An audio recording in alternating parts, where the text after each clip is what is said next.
दरम्यान धाराशिवमध्ये बोलताना संजय राऊतांनी पवनराजे निंबाळकर हत्या प्रकरणाबाबत देखील मोठं वक्तव्य केलंय. तसंच उमराजेंच्या बंडखोरीवरती देखील जळजळीत टीका केली.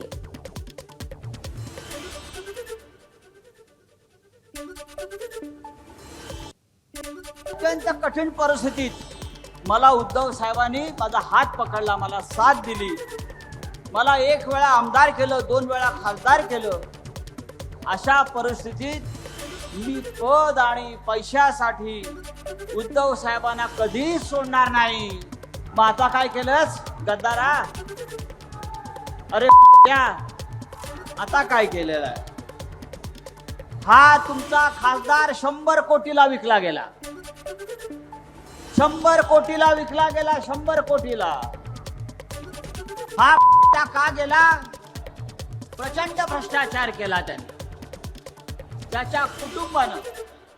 आणि आता तर मला असंही वाटतंय त्याच्या वडिलांचा जो खून झाला त्या खुनामागे सुद्धा काहीतरी वेगळं रहस्य आहे.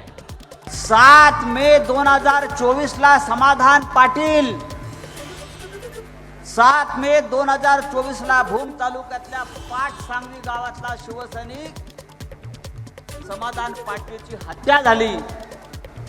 मतदान केंद्राच्या बाहेर. ती हत्या कोणी केली? ती हत्या शिंदेच्या लोकांनी केली, शिंदे गटाच्या गंडाने केली ती हत्या.